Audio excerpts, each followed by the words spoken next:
ஆழ்வார்கள் சரித்திரம் நம்ம பார்த்துட்டு இருக்கோம். இது வரைக்கும் 6 ஆழ்வார்கள் சரித்திரம் பார்த்தாயிடுது இல்லையா?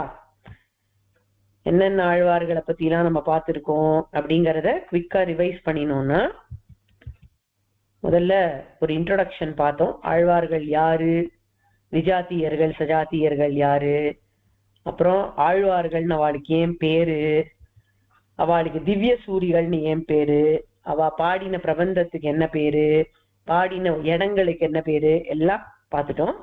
லிஸ்ட் ஆஃப் ஆழ்வார்ஸ் பார்த்தோம். அதுக்கப்புறம் பொய்கை ஆழ்வார், பூதத்தாழ்வார், பேயாழ்வார், இவ 3 பேரும் முதல் ஆழ்வார்கள். அவளுடைய கதையை விஸ்தாரமா பார்த்தோம். இப்ப எல்லா ஆழ்வார்கள் விஷயமாவும் நம்ம தெரிஞ்சுக்க வேண்டியது 6 ஆஸ்பெக்ட்ஸ். திருநக்ஷத்திரம், அம்சம், அவளோட அவதார ஸ்தலம், எத்தனை பாசுரம் பாடியிருக்கா, அவ பாடின பிரபந்தத்தினுடைய பேர் என்ன அப்படிங்கிறது. இப்போ ஒரு குவிக் குவிஸ் மாதிரி பண்ணிடலாமா? ஓகே. பொய்கை ஆழ்வார் பாடின பிரபந்தத்துக்கு என்ன பேரு? முதல் திருவந்தாதி. Very good. திருமழிசை ஆழ்வார் பாடின 2 பிரபந்தங்களுக்கு என்ன பேரு?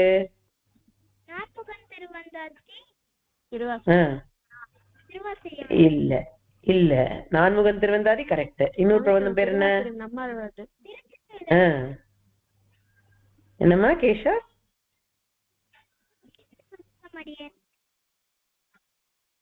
அதுல வேலை கத்தி சொல்லு.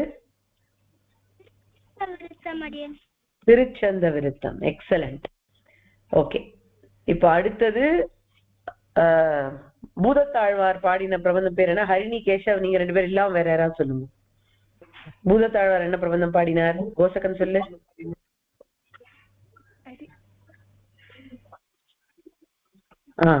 கோசகன் கேட்கல. சாஸ்வத் சொல்லு. இரண்டாம் திருவந்தாதி. இரண்டாம் திருவந்தாதி. சூப்பர். அதுல எத்தனை பாட்டு இருக்குமா சாஸ்வத்?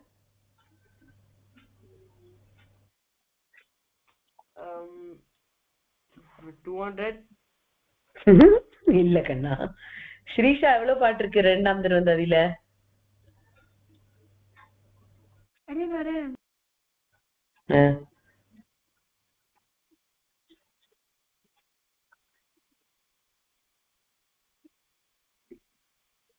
ரொம்ப சிம்பிள். முதல், இரண்டாம், மூன்றாம் திருவந்தாதிகள்ல 100 பாசுரம், 100 தான். ரொம்ப ஈஸி டு ரிமெம்பர். சரி, நம்மாழ்வார் பாடின 4 பிரபந்தங்களுடைய பேர் என்ன? 4த்தையும் சொல்லணும், கரெக்டா சொல்லணும். யார் சொல்றேன்?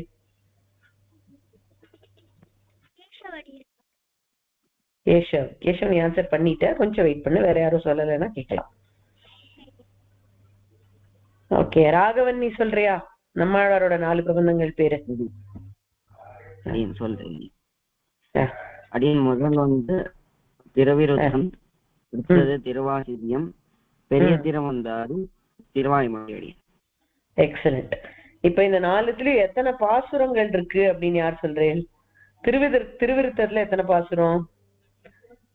திரிவிக்ரமன் உனக்கு தெரியுமா? 100 பாசுரம். Isha correct, Keshav correct. Okay, Trivikraman. திருவாசிரியம்ல எவ்வளவு பாசுரம்? ரொம்ப சிம்பிள் கொஸ்டின், உங்களுக்கு தெரியவே தெரியும் அந்த பிரபந்தம். என்னமா திரிவிக்ரமன்? 7. சூப்பர். ஸ்ரீஹரி, பெரிய திருவந்தாதியில எவ்வளவு பாசுரம் இருக்குமா?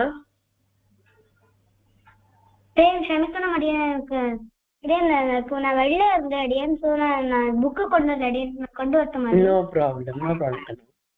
சரி, நோ ப்ராப்ளம். இப்ப வேற யார் ஆன்சர் பண்ணுவா? ஸ்ரீநித்யா, உனக்கு தெரியுமா பெரிய திருவந்தாதியில எவ்வளவு பாசுரம்?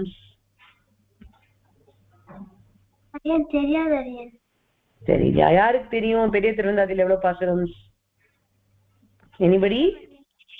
கேஷவ் சொல்லு. 87. Perfect. Very good. How many passurams in Thiruvaimozhi? 1102. Fantastic. Super. Okay. Madhurakavi ஆழ்வாரோட அவதார ஸ்தலம் எது? சுதர்ஷன் சொல்றியா? திருக்கோளூர். கேஷவ் எல்லாம் ஆன்சர்ஸ் நீயே சொல்ற. கொஞ்சம் இரு. ரொம்ப very good, very nicely prepare. சந்தோஷம். பட் கொஞ்சம் வெயிட் பண்ணு. Let's see if somebody else can answer. Okay, இப்போ திருமழிசை ஆழ்வார் அப்படிங்கிறவர் யாருடைய அம்சம்?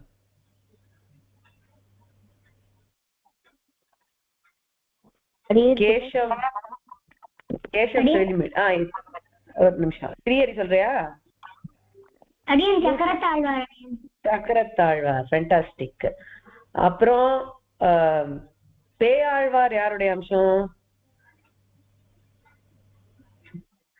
2020 கேஷவ் நீ சொல்லு.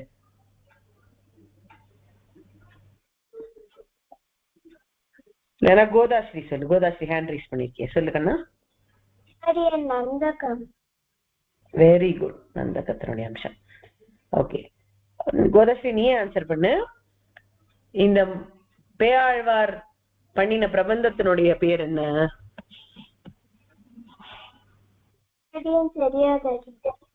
தெரியலையா? ஓகே. சாய்ராம் ஸ்ரீஹரி உங்களுக்கு தெரியுமா பேயாழ்வார் சாதிச்ச பிரபந்தத்தினுடைய பேரு?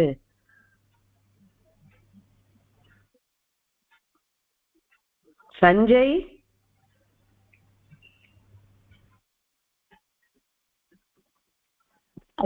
மூன்றாம் திருவந்தாதி. எஸ், பெர்ஃபெக்ட், மூன்றாம் திருவந்தாதி. ஓகே, நீங்கெல்லாம் இந்த ஃப்ளோ ஷீட் மாதிரி ஒன்று எழுதி வச்சுட்டு இதை நோட் பண்ணிட்டு இருந்தேன்னா it will be useful and easy for you to remember before the exam. சரியா? ஓகே. ஸோ நம்ம இது வரைக்கும் 4 ஆழ்வார்களுடைய 6 ஆழ்வார்களுடைய டீடைல்ஸ் எல்லாம் பார்த்திருக்கோம். அதான் பொய்கை ஆழ்வார், பூதத்தாழ்வார், பேயாழ்வார், அதுக்கப்புறம் திருமழிசை ஆழ்வார், அப்புறம் போன கிளாஸ்ல நம்ம பார்த்தது நம்மாழ்வார் அண்ட் மதுரகவி ஆழ்வார். 2 பேருடைய சரித்திரமும் ஒரே கதையில விடுறது, அது டீட்டெயிலா பார்த்தோம். இன்னைக்கு நம்ம பார்க்க போற ஆழ்வார் குலசேகர ஆழ்வார். இவருடைய திருநக்ஷத்திரம் மாசி புனர்பூசம் ஆர் மாசி புனர்வசு. இவர் கௌஸ்துபமணியினுடைய அம்சம். இவர் பாடின பிரபந்தத்துக்கு பெருமாள் திருமொழின்னு பேரு. இதுல 105 பாசுரங்கள் இருக்கு. இவரோட அவதார ஸ்தலம் ஸ்லைட்ல போட விட்டு போயிட்டு திருவஞ்சிக்களம் அப்படிங்கிறது. ஓகே, திருவஞ்சிக்களம் அப்படிங்கிறது அவருடைய அவதார ஸ்தலம். இந்த தனியன்கள் ஆக்டிவிட்டி நம்ம இப்ப ஒழுங்கா பண்ண மாட்டேன்றோம்.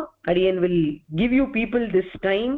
விஜயதசமி வரைக்கும் அடியன் விட்டுடுறேன். விஜயதசமிக்கு அப்புறம் இந்த தனியனுக்குன்னு ஒரு தனி கிளாஸ் எடுத்து, சந்த கிளாஸ் எடுத்து அதை படிக்க வைக்கணும். ஏன்னா அது குவிஸுக்கு கண்டிப்பா உண்டு. சரியா? சோ குலசேகர ஆழ்வாருடைய கதை என்ன அப்படிங்கறத நம்ம இப்போ ஒரு வீடியோ மூலம் பார்க்க போறோம். ஒரே ஒரு நிமிஷம், அப்படியே மியூட் பண்ணி அதை ஆன் பண்றேன்.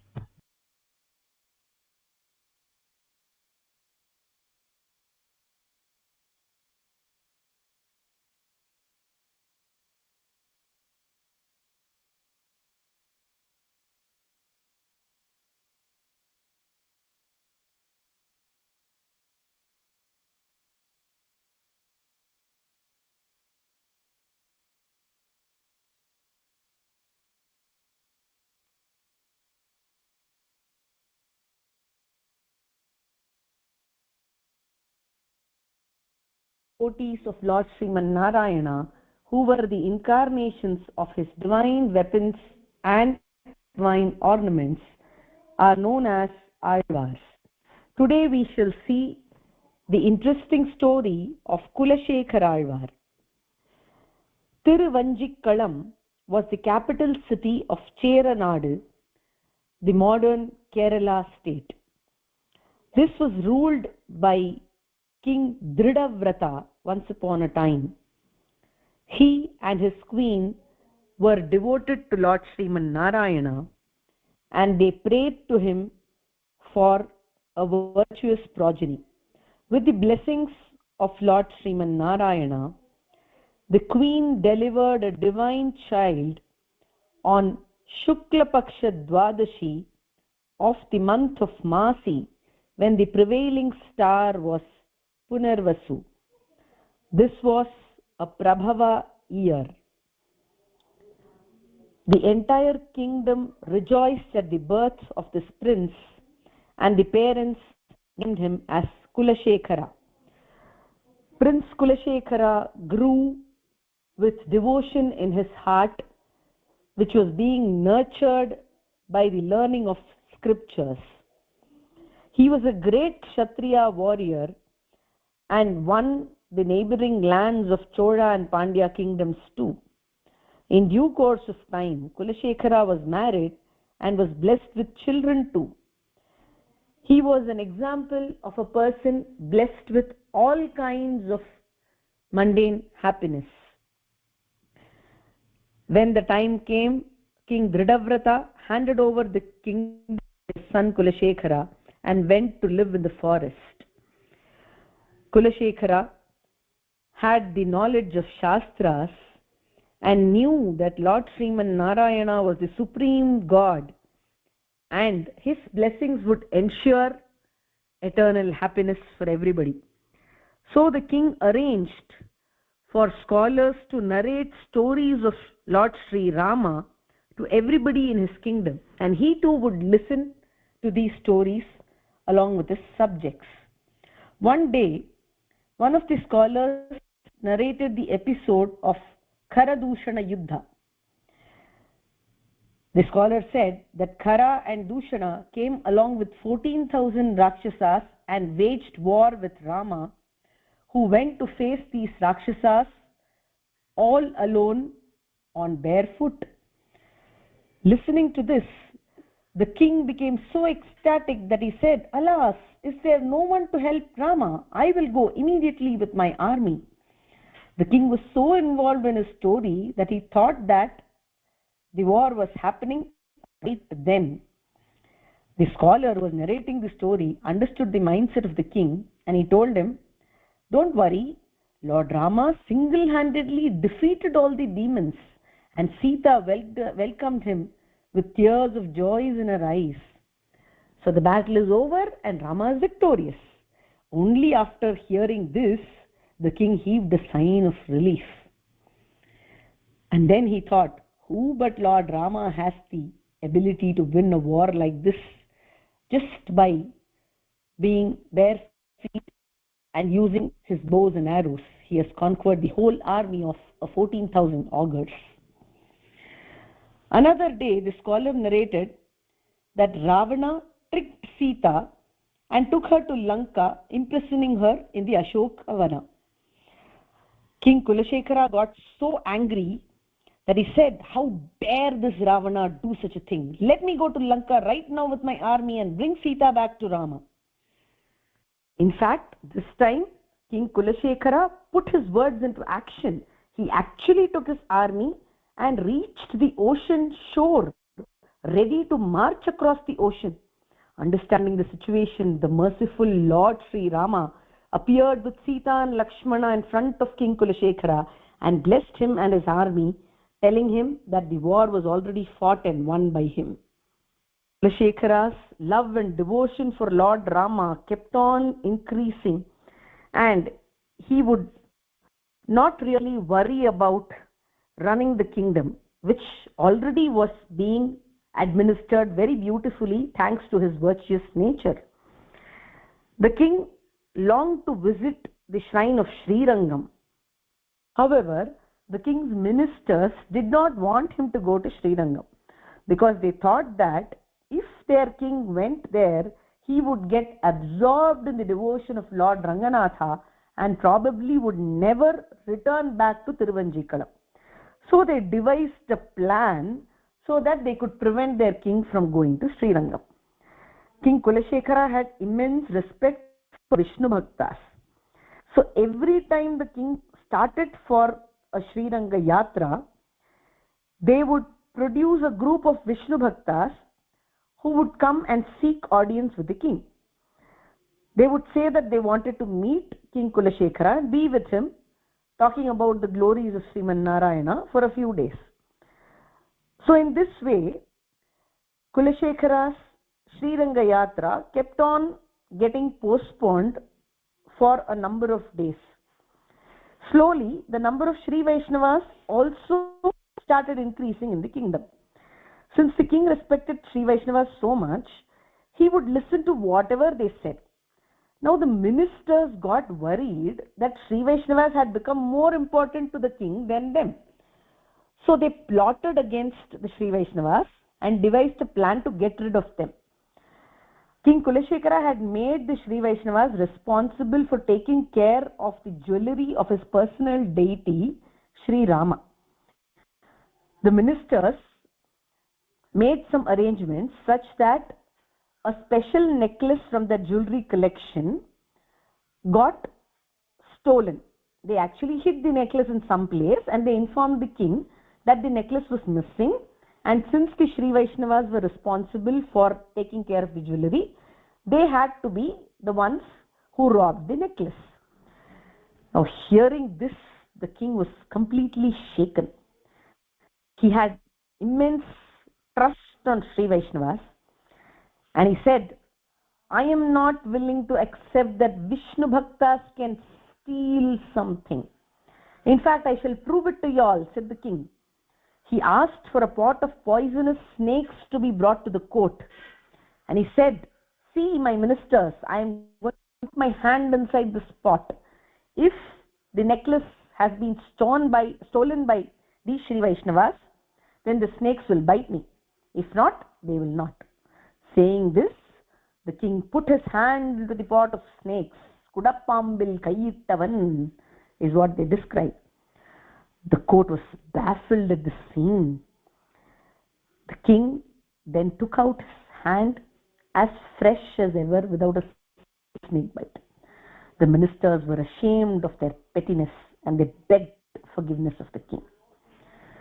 The king told them that they should go and seek pardon from the Sri Vaishnavas instead, for they are the ones who can grant pardon like their favorite Lord Vishnu. The ministers did so, and the Sri Vaishnavas were happy to forgive him. Soon after this, because of the great love for Ranganatha, Kulasekhara went and visited Sri Rangam and became Kulasekhara Alvar. Once he did this, he decided that he did not want to continue ruling the kingdom, so he gave his kingdom to his son Dridhavrata and went about going on pilgrimages from one Divyadesham to another. Thus Kulasekhara became Kulasekhara Alvar. His devotion was so pure and immense that he appealed to the Lord of Tirumala, saying that he wanted to become a step in front of the sanctum sanctorum. Padiyai kidandu un pavalavai kaanbeni. He also composed 10 verses in which the entire story of Ramayana has been told in a sweet and compelling manner to read. Kulasekhara Alvar had a daughter named Serakulavalli, whom he gave in marriage to none other than Lord Ranganatha himself. Kulasekhara Alvar composed the Perumal Tirumozhi, which comprises of 105 sonorous verses. Thus, this king who became a saint, Kulasekhara Alvar, is to be remembered and revered at all times.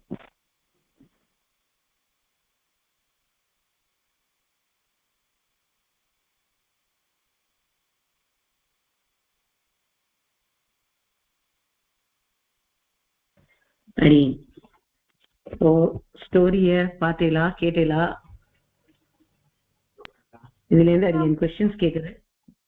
Kulasekara ஆழ்வாருடைய அப்பாக்கு என்ன பேர்? திருடவ்ரதா. Okay. Keshav நீ கொஞ்ச நேரம் இரு, பாக்கி எல்லாரும் ஆன்சர் பண்ணிட்டோம்.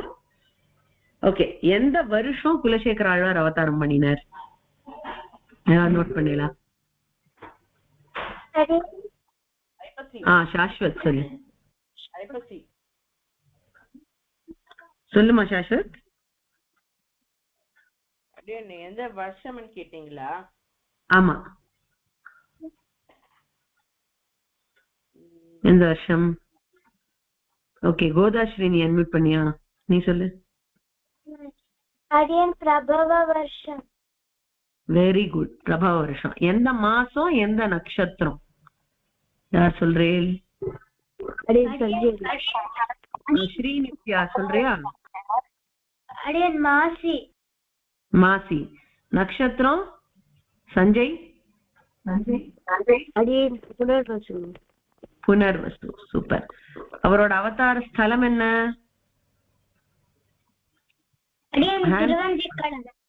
திருவஞ்சிக்கலம். Okay, very good. Hand raise பண்ணி ஆன்சர் பண்ணலாம், இன்னும் சூப்பரா இருக்கும், கன்வீனியன்ட்டா இருக்கும். சரி, வெரி குட். இப்போ அடுத்தது அவர் அவதாரம் பண்ணின உடனே அவருக்கு எல்லாம் சொல்லி கொடுத்தா, நிறைய பக்தி எல்லாம் வளர்த்து விட்டா. அதே மாதிரி is a very good king, ரொம்ப நல்ல ஸ்டேட்ஸ்மேனா இருந்தார். ரொம்ப நல்ல நிறைய விஷயங்கள்லாம் அவருக்கு ரொம்ப அனாயாசமா வந்தது. ரூலிங்லாம் எப்படி பண்ணணும் சூப்பரா கத்துட்டார். அப்புறம் அவர் பக்கத்துல இருக்கிற கிங்டம்ஸ் எல்லாம் கான்கர் பண்ணார் இல்லையா? சோ அது என்ன கிங்டம்ஸ் கான்கர் பண்ணார்? கேஷவ் ஜுலியன் ரீசன்ட்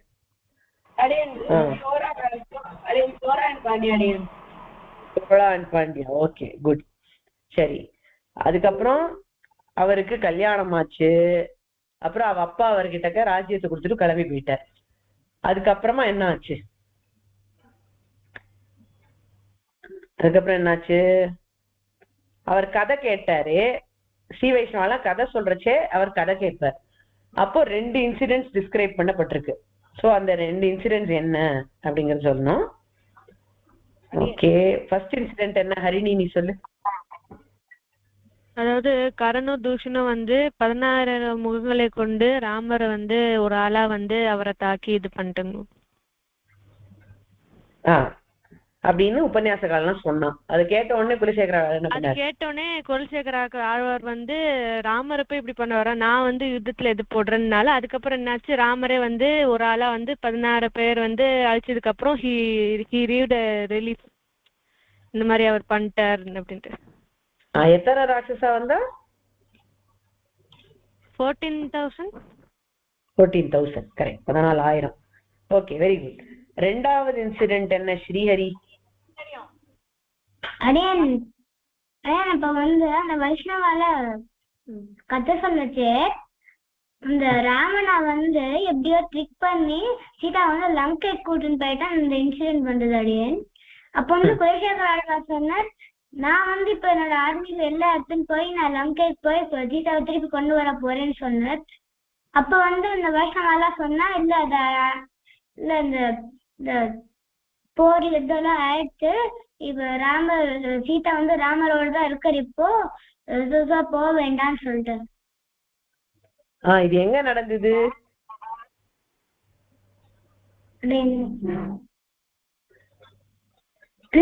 அதே ஊர் திருவஞ்சிக்களம் தான் அடியன் பிறந்து வருது. களத்துல இந்த நிகழ்ச்சி நடந்ததா? கேஷவ், இந்த क्वेश्चन என்ன ஆன்சர்? அவர் வந்து ஆர்மி எல்லாம் எடுத்துட்டு ஓஷன் ஷோர் வரைக்கும் போயிட்டார் அடியன். அப்ப பெருமாளே வந்து சொன்னேன், இப்ப நான் ராவணனோட சீதாவை வாங்கி ஜெயிச்சுட்டேன் அடியன். Correct, super. சோ இது வந்து ஓஷன் ஷோர் வரைக்கும் போயிட்டார் ராமர். ஃபர்ஸ்ட் இன்சிடென்ட் நடக்கிறச்சே அவர் திருவஞ்சிகளத்துல தான் இருந்தார். கரதூஷண யுத்தத்தை பத்தி கேட்கறச்சே அவர் கிளம்புறதுக்கு முன்னாடி அவள்லாம் அடக்கிட்டா அவரை. உபன்யாசக்காரெல்லாம் வந்து இந்த ராஜாவை இருங்கோ இப்ப போக வேண்டாம் அப்படின்னு சொல்லிட்டா.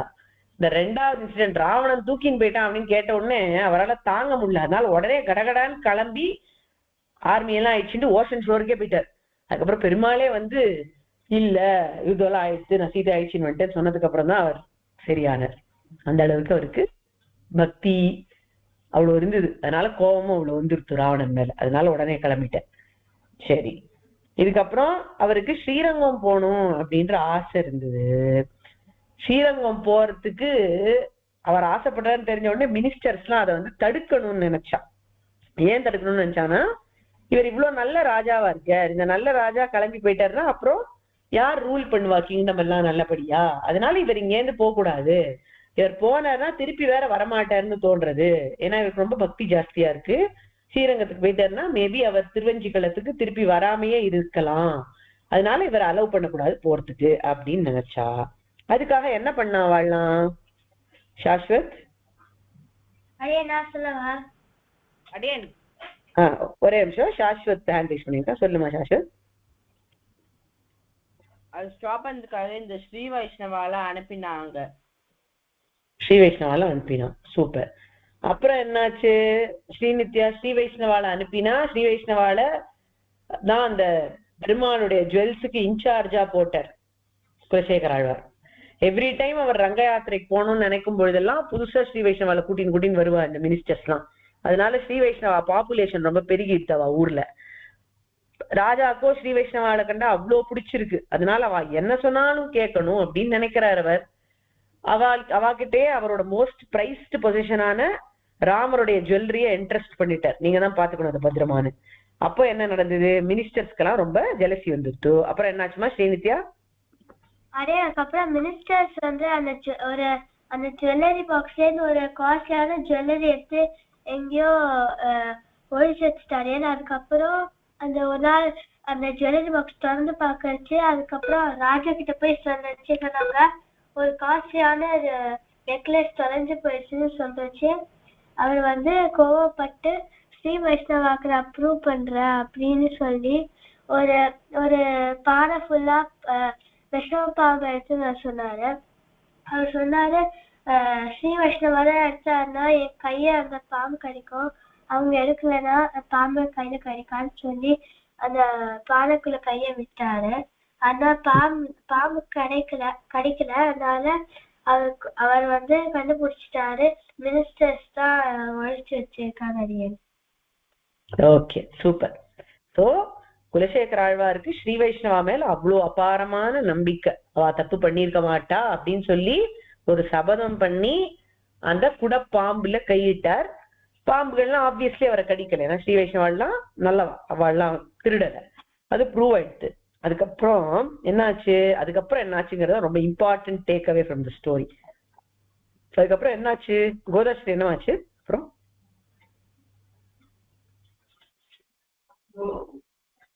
அதுக்கப்புறம் அந்த மினிஸ்டர்ஸ் எல்லாம் அவகிட்ட போய் சாரி சொல்லிட்டு அகைன் குலசேகர ஆழ்வார் சொன்ன நீங்க நான் என்கிட்ட சாரி சொல்லக்கூடாது, அவகிட்ட தான் ஸ்ரீ வைஷ்ணவா கிட்ட தான் போய் சொல்லணும் அப்படின்னு சொன்னோடனே அவ ஸ்ரீ வைஷ்ணவா கிட்ட போய் சொல்லிட்டா. அப்புறம் ஸ்ரீ வைஷ்ணவா ஃபர்கிவ் பண்ணிட்டாரு. சூப்பர். இதுதான் very very important thing to note. இப்போ என்ன ஆயிடுச்சு, இந்த மினிஸ்டர்ஸ்லாம் பாகவதோத்தமாடான ஸ்ரீ வைஷ்ணவா கிட்டக்க அபச்சாரப்பட்டுட்டா. தட் இஸ் பெருமாளுடைய பெரிய டிவோட்டிஸ் கிட்டக்க இவ ஒரு மிஸ்டேக் கமிட் பண்ணிட்டா, ஒரு சின் கமிட் பண்ணிட்டா. அப்படி பண்ணினா என்ன பண்ணணுமா சாஸ்திரம் சொல்றது, அந்த பாகவதர்கள் கிட்டக்க போய் அந்த பக்தர்கள் கிட்டக்க போய் மன்னிப்பு கேட்கணும், அபராத க்ஷமாபனம் பண்ணிக்கணும். இதுதான் ஒரே வே டு மெண்ட் பாகவத அபச்சாரம். ஓகே, பாகவதர்கள்னா யாரு கிட்ட நம்ம தப்பு பண்ணிட்டோம்னா அவா கிட்ட போய் மன்னிப்பு கேட்கறத தவிர வேற வழியே கிடையாது நம்மளுக்கு. அதுதான் most important thing to remember. சரியா?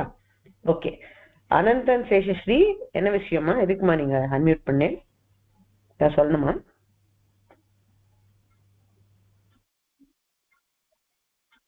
ஒண்ணும் இல்லையா? Okay, no problem. சோ அந்த மாதிரி பாகவதர்கள் கிட்டக்க அபராத க்ஷமாபனம் பண்ணிண்டா, தட் இஸ் மன்னிப்பு கேட்டா. ஓகே, அபராதம் ஆயிடுத்து, மிஸ்டேக் ஆயிடுத்து, க்ஷமிச்சுக்கோங்கோ, என்ன ஃபர்கிவ் பண்ணுங்கோ அப்படின்னு சொல்லி அபராத க்ஷமாபனம், that is forgiveness for the mistake committed, அத சீக் பண்ணினான். ஓகே, அதனால இந்த மாதிரி தி சிம்பிள் லாங்குவேஜ் ஸ்டோரிஸை கத்துட்டே இருக்கிறச்சே you should try to learn these jargons also. அது ரொம்ப இம்பார்ட்டன்ட். ஓகே, சோ அபராத க்ஷமாபனம்னா என்ன, forgiveness for the committed mistake or sin அப்படின்னு அர்த்தம்.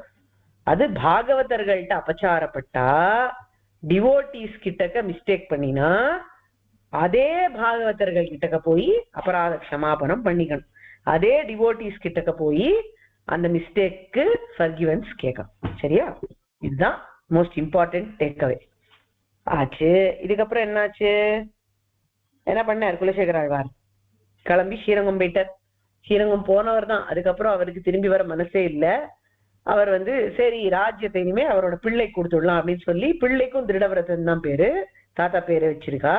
அதனால அந்த குழந்தைக்கு முடி சூட்டிட்டு அவர் கிளம்பி ஆழ்வாரா பாசுரம் பாட ஆரம்பிச்சிட்டார். பெருமாள் திருமொழியின் அற்புதமான பாசுரங்கள் பாடியிருக்கார், 105 பாசுரம்.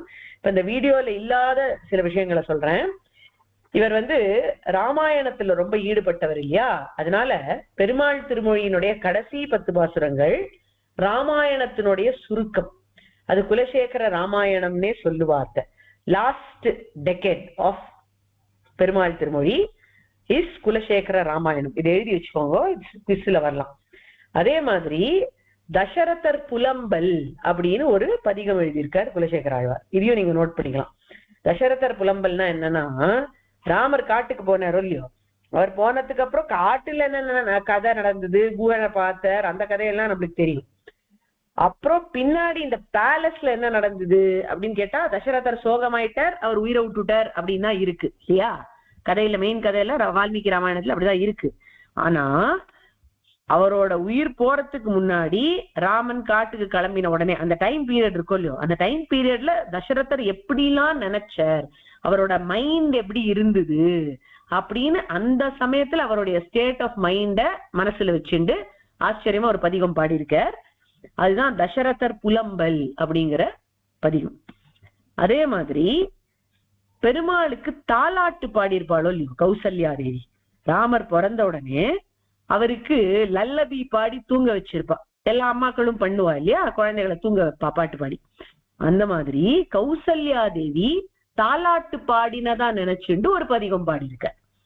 சோ இந்த மாதிரி ராமாயண விஷயமாவே 3 பதிகங்கள் எக்ஸ்க்ளூசிவா பாடியிருக்க. ஒண்ணு கம்ப்ளீட் ராமாயணம், அதான் லாஸ்ட் பதிகம். ஒண்ணு தசரதர் புலம்பல் அப்படிங்கிற பதிகம், இன்னொன்னு கௌசல்யா தேவி பாடின தாலாட்டு அப்படிங்கிற பதிகம். இதை தவிர ஸ்ரீரங்கத்தை பத்தி நிறைய பதிகங்கள் பாடுறார். அதுதான் முதல் 3 பதிகங்கள் ஸ்ரீரங்கத்தை பத்தி. அப்புறம் 4வது பதிகத்துல, பதிகம்னா அந்த டெக்கேட் அர்த்தம், செட் ஆஃப் 10 or 11 வெர்சஸ், சரியா, அதுதான் பதிகம்னு சொல்லுவா. அந்த 4வது 10ல குலசேகர ஆழ்வார் திருவேங்கடம் மலை மேல இருக்கிற பக்தியை பத்தி பாடுற. திருவேங்கட மலைன்னா என்ன, திருப்பதி ஹில் இருக்கோ இல்லையோ, சூப்பரா இருக்குது. ஆழ்வாருக்கு அந்த ஹில் ரொம்ப பிடிச்சு போச்சு. அதனால அந்த ஹில்லுல ஏதாவது ஆடும் அப்படின்னு அவருக்கு ஆசை வந்துட்டான். பறவை ஆளாமா, மீனா ஆளாமா, மரமா ஆளாமா, இல்ல அங்க இருக்கிற ஸ்ட்ரீம், அதாவது இந்த வாட்டர் ஃபால் கொட்டுமே அருவி, அந்த மாதிரி ஆளாமா அப்படின்லாம் அவர் நினைச்சு பாத்துக்கிறார். அப்புறம் கடைசியில நினைக்கிறார், இந்த மலையில கொஞ்சம் தூரத்துல இருந்தோம்னா நம்மளால பெருமாளை வேணா சேவிக்க முடியும், இந்த மலையில வேணா இருக்கிற எக்ஸ்பீரியன்ஸ் எடுத்துக்க முடியும்.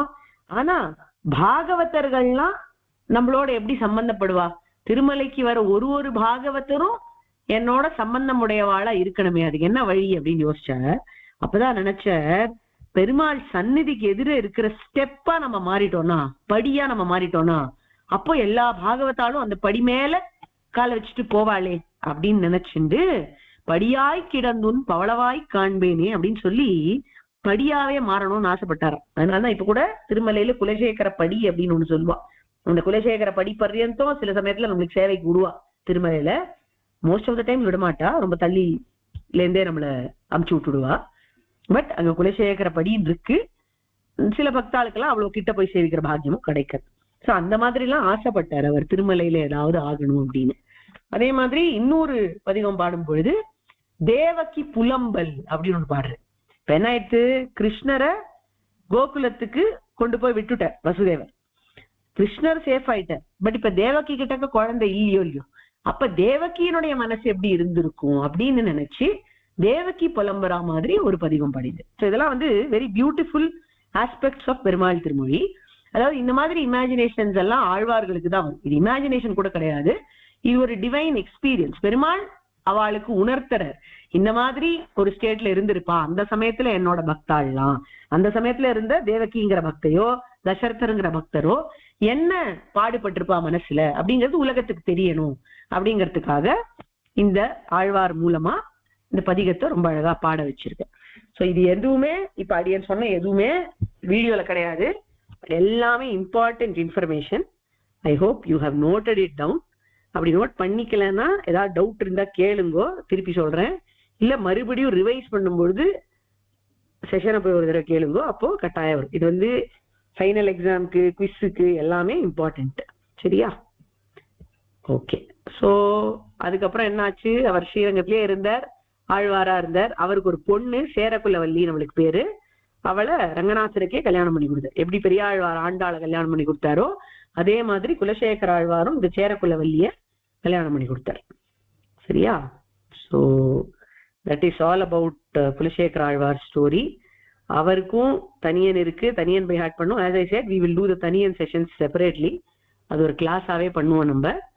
அப்புறம் நீங்களும் அதை பை ஹார்ட் பண்ணலாம். After Vijayadashami we can do. சரியா? இப்ப யாருக்காவது ஏதாவது டவுட் இருந்தா கேளுங்க.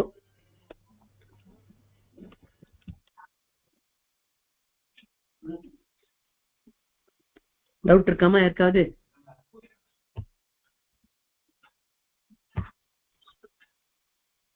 நோ டவுட்ஸா?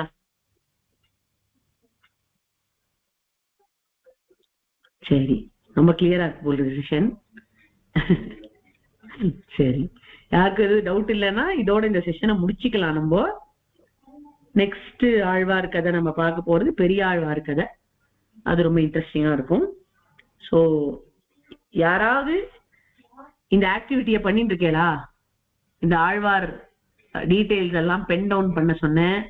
அப்புறம் அவளோட கதையை ஃப்ளோ ஷீட் எழுத சொன்னேன். Is anybody doing that activity? Very good Kanna, very good Harini, very nice. அந்த மாதிரி பென் டவுன் பண்ணா you will remember things. That is why probably these you are able to answer more. சரியா? Pen down பண்ணி வச்சுக்கோங்க. It will be very useful for you even later on in life. Right? இப்போ வர exam, quiz, அதுக்கெல்லாம் short டேர்மா அது பெனிஃபிஷியலா இருக்கும்.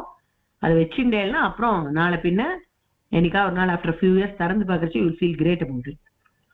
So do it when you find time. It's not a big deal.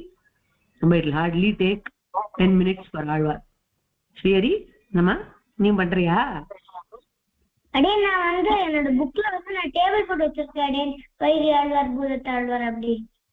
Super, very good, ரொம்ப நல்லது. அந்த மாதிரி ஏதாவது ரெக்கார்ட் பண்ணி வச்சுக்கோங்க. It's always good for you to record. Okay, சரி. ஸோ ரெக்கார்ட் பண்ணிட்டு இருக்கிறவா இனி ஆழ்வாருடைய டீடைல்ஸ் ரெக்கார்ட் பண்ணி வச்சுக்கோங்க. It will be good for you. பண்ணாதவா இப்போ கூட பண்ண ஆரம்பிக்கலாம். அதான் அப்படின்னு சொன்ன மாதிரி பர் ஆழ்வார் 10 நிமிஷம் ஆகும். இப்ப இன்னையோட எவ்வளவு ஆழ்வார் ஆயிருக்கா? 7 ஆழ்வார் ஆயிருக்கா இல்லையா? ஸோ எத்தனை ஆச்சு? It will take only a few hours. இல்ல தினம் 10 நிமிஷம் நீங்க பண்ணலன்னா கூட சீக்கிரம் முடிச்சிடலாம். தினம் கூட பண்ண வேண்டாம். வீக்கெண்ட்ல சாட்டர்டே 10 நிமிஷம், சண்டே 10 நிமிஷம் அப்படின்னு ஒரு ஆழ்வார் கதையா பண்ணி வாங்கோ. You will soon be able to catch up with where we are. Okay? So do it for your own good. And that is it then for today's session. நம்ம அடுத்த செஷன்ல அடுத்த ஆழ்வார் கதையை பார்க்கலாம். சரி, மன்னியாஸ்மி, ஜெய் ஜெய் ஸ்ரீ.